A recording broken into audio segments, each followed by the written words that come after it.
Bienvenue au webinaire sur la prochaine prestation clé, celle du plan d'action local, dans le cadre de la phase 3 d'analyse et d'utilisation des résultats. Vous avez tout terminé le rapport de conclusion nationale. À la suite du rapport de conclusion nationale, le moment est venu d'utiliser ces résultats pour élaborer les plans d'action locaux pour chacune de ces 15 communautés. Rappelons-nous où nous en sommes en ce moment. Comme vous vous en souvenez tout, la mise en œuvre de VDF 2019 comporte 3 phases. Tout d'abord, la phase préparatoire, au cours de laquelle nous avons formé un comité consultatif national, sélectionné les zones et les communautés en danger ainsi que les organisations partenaires, et former ces dernières à la mise en œuvre de VDF 2019 au niveau local.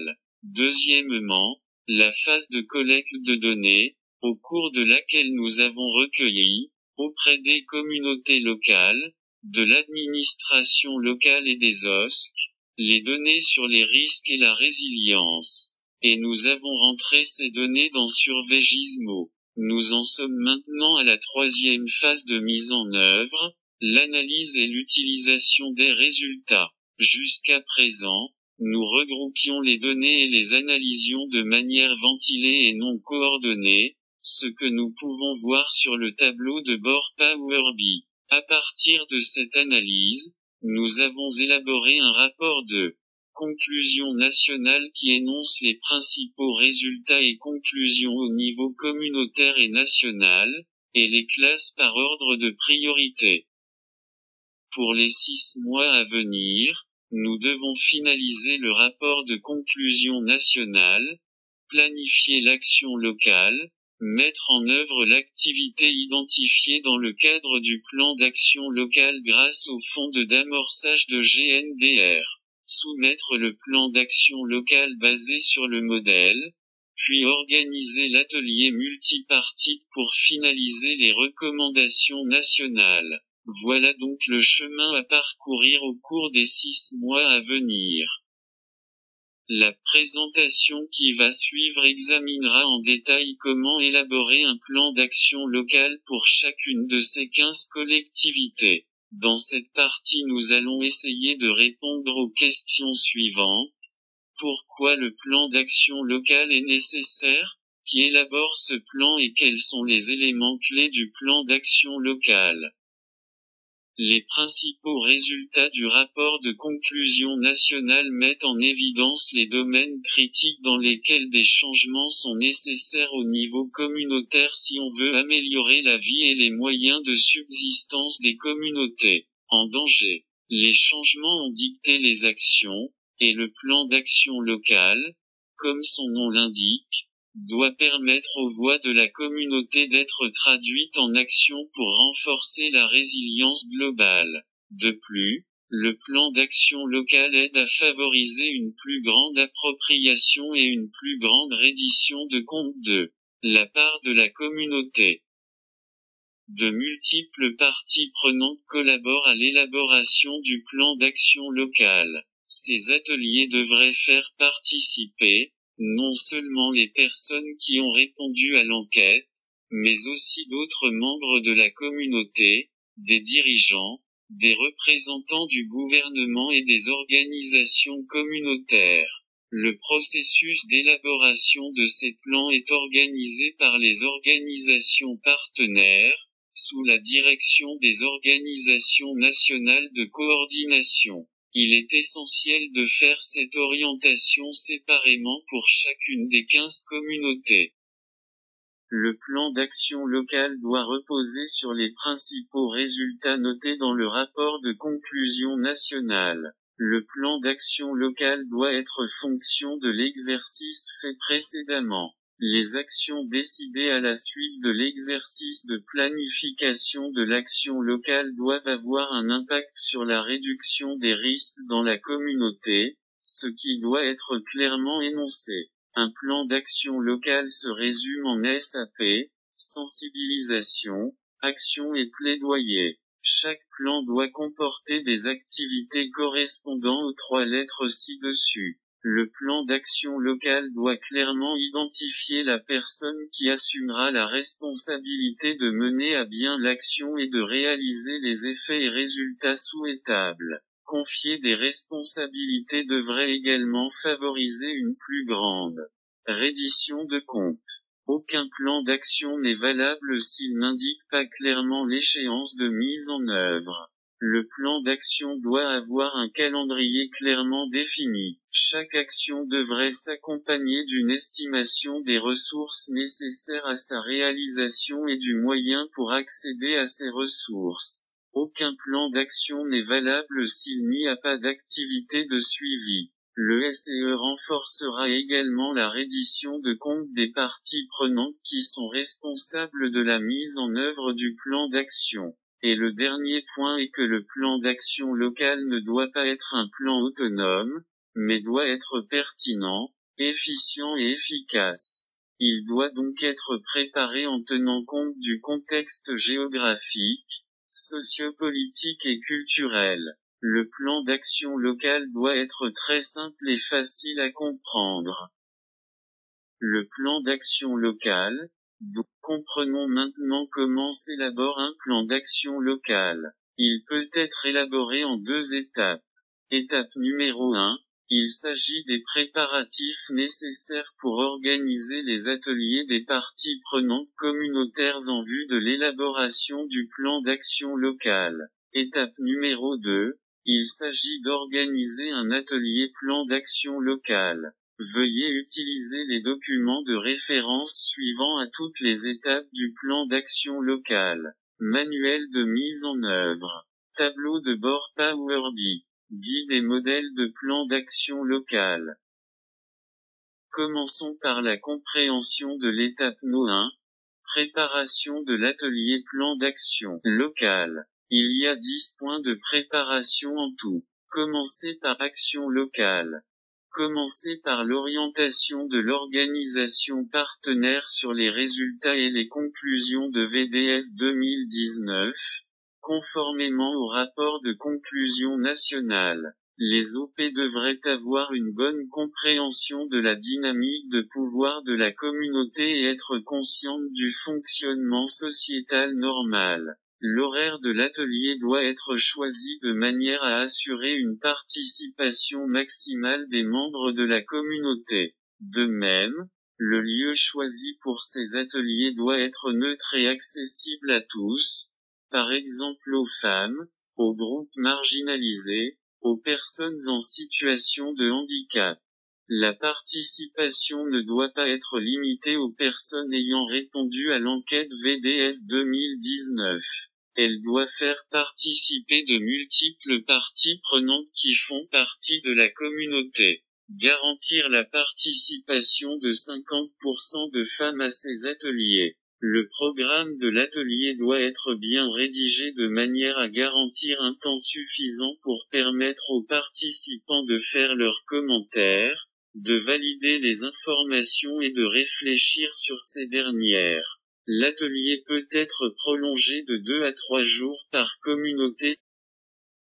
La présentation doit être faite dans un langage simple et facile à comprendre. Elle devrait être faite dans la langue locale. S'il est impossible d'utiliser des PowerPoint, utilisez des tableaux à feuilles mobiles pour votre présentation. Les ateliers doivent être interactifs et utiliser de bons systèmes visuels et sonores. Comparer les résultats de l'enquête VDF avec d'autres évaluations des risques réalisées dans la communauté par d'autres parties prenantes.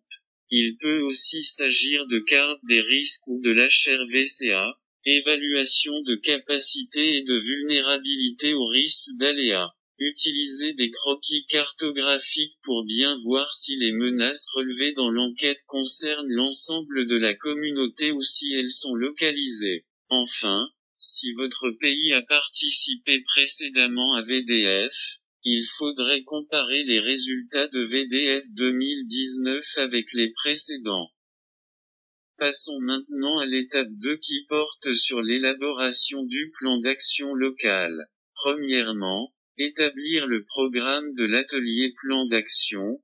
Comme nous l'avons mentionné, Il pourrait durer de 2 à 3 jours. Deuxièmement, remplir le modèle de plan d'action local, qui vous a déjà été communiqué. Troisièmement, élaborer un plan de travail pour la mise en œuvre des activités financées par le fonds d'amorçage de GNDR. Voilà les 3 étapes qu'il faut achever et soumettre dans le cadre de l'établissement de rapports. Voyons maintenant le programme de l'atelier qui peut s'étaler sur 2 à 3 jours. Tout d'abord, il devrait commencer par un sommaire de vue du front 2019. Il sera suivi d'une présentation sur les résultats de l'enquête VDF concernant la communauté et le niveau national. Cette présentation doit être faite de manière à être clairement comprise par l'auditoire. Après avoir présenté les résultats, prendre du temps pour valider les conclusions au niveau communautaire et à les hiérarchiser. La prochaine étape devrait consister à élaborer un plan d'action reposant sur la hiérarchisation des conclusions. Après avoir identifié les actions, discuter des mesures existantes entreprises par les différentes parties prenantes pour réduire les risques, s'adapter et atténuer les impacts du changement climatique et conserver les écosystèmes. S'accorder ensuite sur des activités ou des étapes nécessaires à la réalisation de ces actions, identifier le rôle des différentes parties prenantes. Produire des échéanciers et identifier les ressources nécessaires après avoir identifié les activités correspondant à chaque conclusion. Identifier là où les activités, que la communauté voudrait entreprendre à l'aide de fonds d'amorçage. Enfin, le plus important est d'obtenir l'engagement sur les activités qui ont été décidées. Cela garantira la reddition de comptes par les parties prenantes ainsi que l'appropriation du plan d'action local. Comprenons maintenant ce qui doit figurer dans chaque section du programme. Élément numéro 1. Elle commence par un nouveau passage en revue du projet vue du front 2019. Présenter brièvement les objectifs, les effets et les résultats du projet présenté en outre, les activités réalisées à ce jour, telles que la sélection des zones menacées, la collecte de données, etc. et ensuite indiquer ce qui reste à faire, notamment le plan d'action local. Cette séance devrait se terminer par l'énoncé de l'objectif et des résultats de l'atelier plan d'action local. Élément numéro 2. Présentation des résultats de l'enquête VDF. Tout d'abord, partagez 5 résultats et conclusions de votre pays. Partagez ensuite 5 résultats et les conclusions de cette communauté particulière. Illustrez ces 2 points à l'aide du tableau de bord Power BI. Pour bien comprendre, prenons un exemple.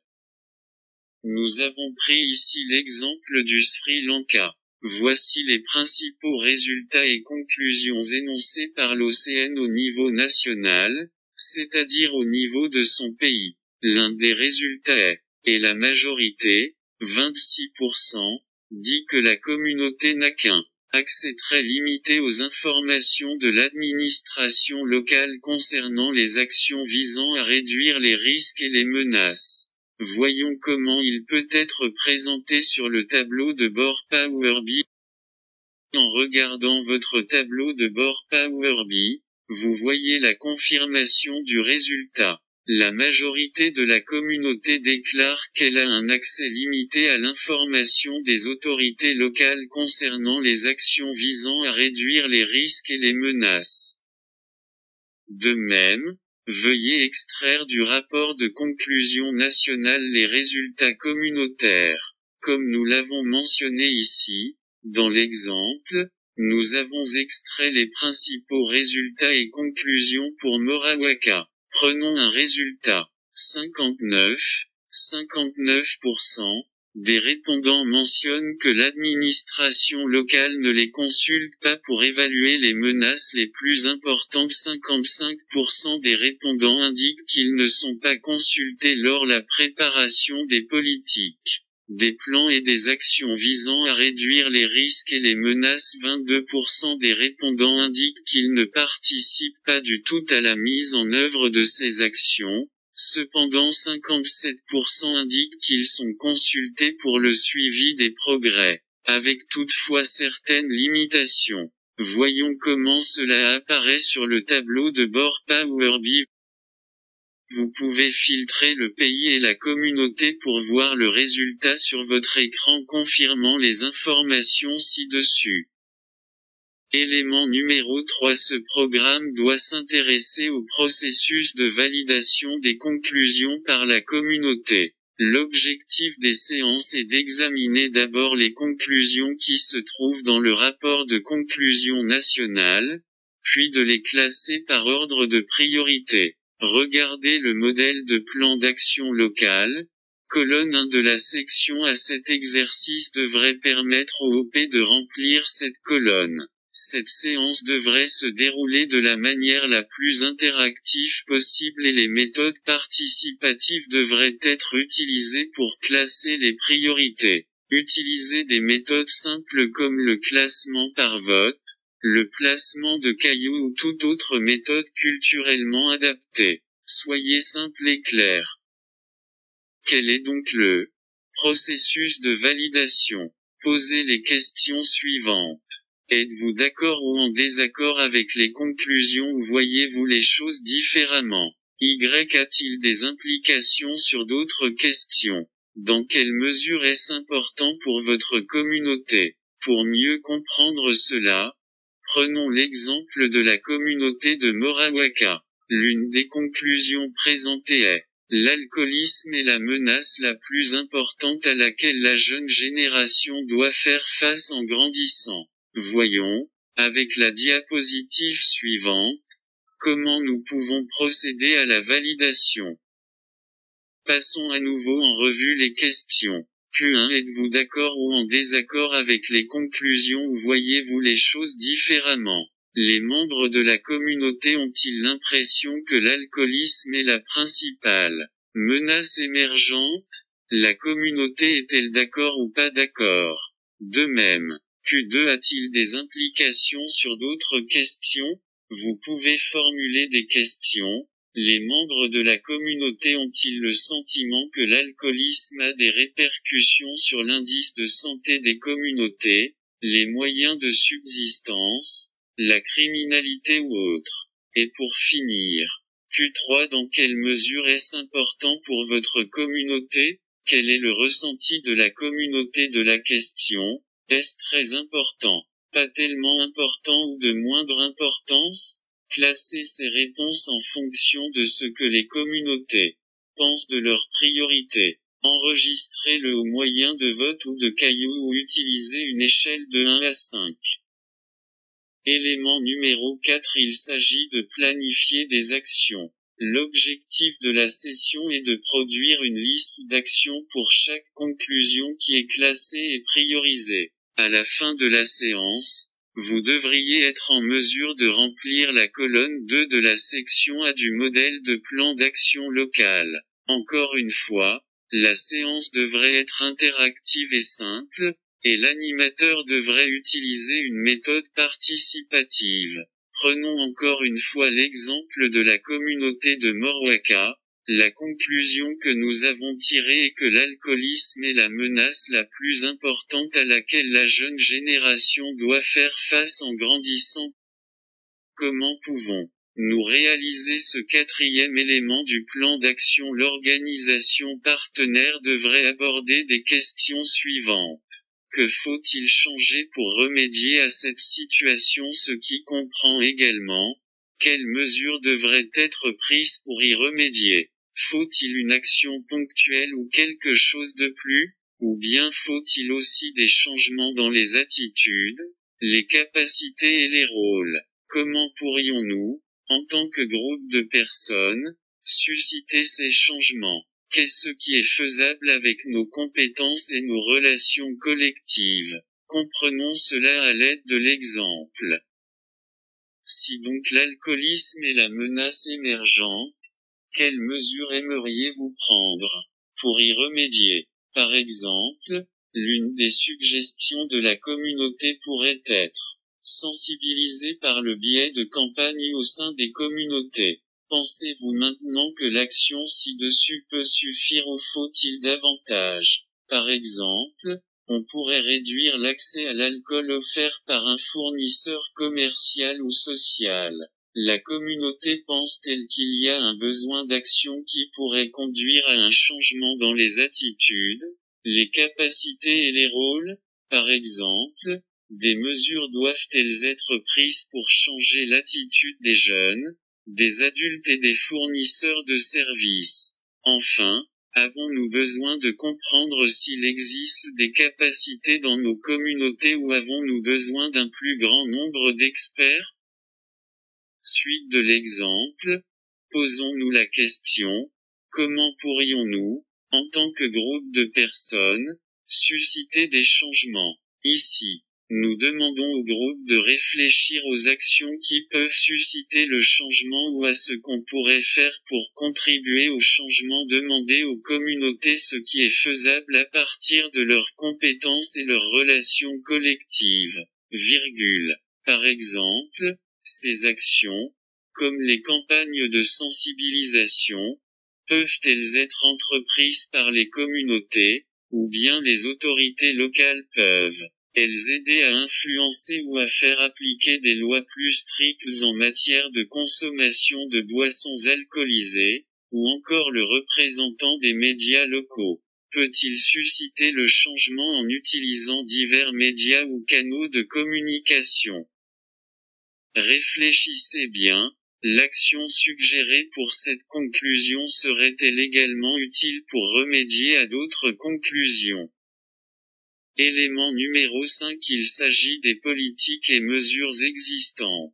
Cette séance cherche à déterminer s'il existe des mesures existantes qui apportent des solutions aux actions proposées ou s'il y a des lacunes dans les mesures existantes, que l'action que vous proposez pourrait combler. Pour cette séance, l'animateur doit être au courant de certaines des politiques clés et interagir, pendant la séance, avec les OSC locales et l'administration locale, ainsi qu'avec la communauté, pour répondre à ces questions. En fonction du résultat de cette séance, revoir au besoin la colonne 2 de la section A du modèle de plan d'action local.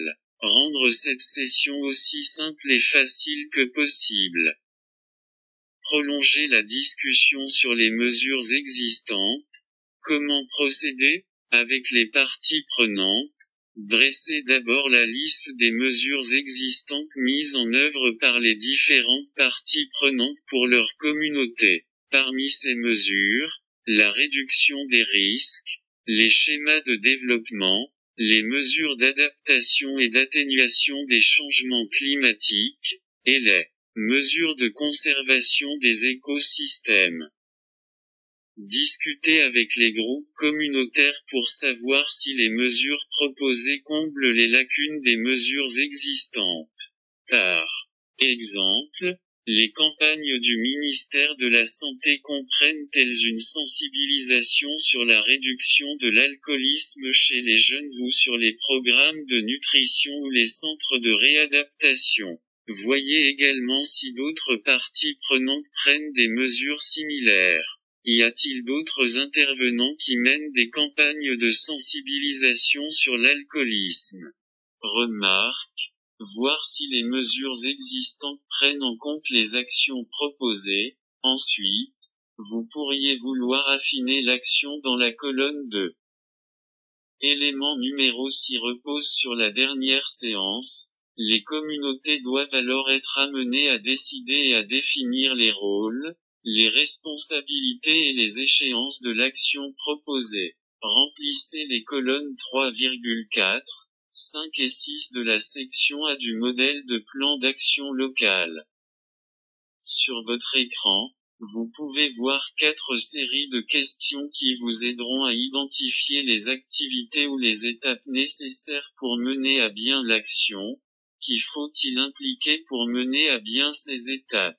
Et si ces étapes doivent être réalisées à court, long ou moyen terme et si des ressources sont disponibles pour mettre en œuvre ces actions. Les ressources peuvent être financières, humaines, matérielles ou institutionnelles. Après avoir rempli les colonnes 3 à 6, identifiez les activités qui doivent être entreprises à l'aide du fonds d'amorçage de GNDR. Vous vous souviendrez qu'une somme de 813,60 € est réservée par communauté, pour être utilisée pour réaliser l'activité identifiée. Remplissez la section B du modèle de plan d'action local. Soyez aussi interactif que possible. Pour bien comprendre, comment identifier l'activité à entreprendre? Posez la question de savoir quelle activité doit passer en premier ou quelle activité déclencherait une autre action ou encore quelle activité ne peut être financée avec les ressources existantes. Une fois l'activité identifiée, définissez l'impact de cette activité et indiquez qui en assumerait la responsabilité, ainsi que l'échéance d'exécution de cette activité. Il est à noter que l'échéance devrait être bien en deçà du temps prévu pour l'achèvement du projet. Élément numéro 8. Il s'agit de l'engagement des parties prenantes. L'objectif principal de cette session est de faire prendre aux parties prenantes l'engagement qui garantira que la mise en œuvre du plan d'action local est acceptée, et sera poursuivie, et que les parties menent à bien les activités qui sont financées par le fonds d'amorçage de GNDR. Enfin, remplissez la section C du modèle de plan d'action local.